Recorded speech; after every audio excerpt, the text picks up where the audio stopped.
Hello everyone, তো আজকে তোমাদের সাথে দুর্দান্ত স্বাদের একটা হান্ডি চিকেন রেসিপি শেয়ার করছি। তো তার জন্য ফার্স্টে চিকেনটাকে ধুয়ে পরিষ্কার করে নিয়েছি, আর এখানে যাবতীয় যা যা মশলা লাগবে সেগুলো নিয়ে নিয়েছি, মানে রসুন, আদা, গোটা গোলমরিচ, তারপরে গোটা গরম মশলা, জিরে, ধনে নিয়ে নিয়েছি। এবার এটাকে মিক্স করে নিই চলো সুন্দর করে।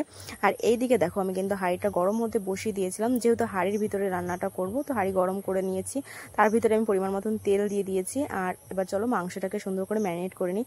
তো বেটে রাখা মশলা দিয়েছিলাম, লেবুর রস আর সর্ষের তেল, হলুদ, লবণ পরিমাণ মতন দিয়ে দিয়েছি। তারপরে চলো এবারে তেলটা গরম হয়ে গেছে, তেলের ভিতরে ফোড়নের জন্য আমি গোটা জিরে, গোটা গরম মশলা আর তেজপাতা দিয়ে সুন্দর করে একদম লাল লাল করে ভেজে নিয়েছি। তো দেখো আমার এটা সুন্দর করে ভাজা হয়ে গেছে। তার ভিতরে দিয়ে দিয়েছি পেঁয়াজ কুচি।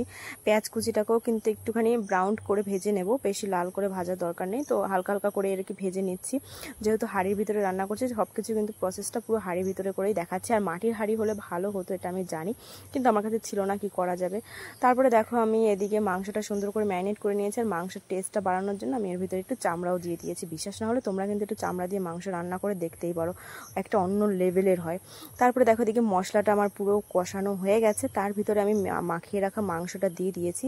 দিয়ে এবার একটু সুন্দর করে নাড়াচাড়া করে নিচ্ছি, যেহেতু হাঁড়ির ভিতরে না একটু নাড়াতে অসুবিধা হচ্ছে সত্যি কথা বলতে, কিন্তু খেতে কিন্তু দুর্দান্ত লাগে।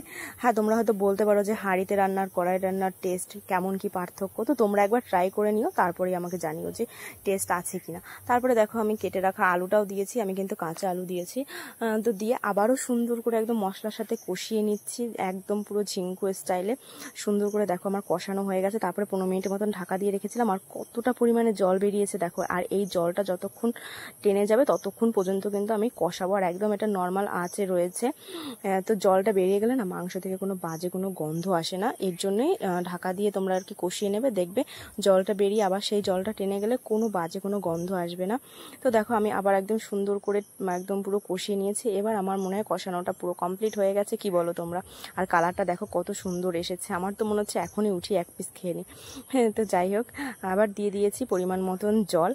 তো যদি এটা দেশি মুরগি হতো তাহলে গরম জল ব্যবহার করলে আরও বেশি ভালো হয়, তো যেহেতু এটা দেশি মুরগি না তার জন্য ঠান্ডা জলই দিয়েছি। আর দেখো কি সুন্দর টকবক টকবক করে ফুটছে। আর এদিকে দেখো আলুও সিদ্ধ হয়ে গেছে, আমি জল দিয়ে পুরো আরও 15 মিনিট ধরে আমি রান্না করেছি কম আছে। তারপরে দেখো গরম মশলার গুঁড়িটা উপর থেকে একদম পুরো সুন্দরভাবে ছড়িয়ে দিয়েছি, দিয়ে আরও 2 মিনিটের মতন রেখে তারপরে নামিয়ে নিলেই কিন্তু রেডি হয়ে যাবে টেস্টি আমাদের হান্ডি চিকেন।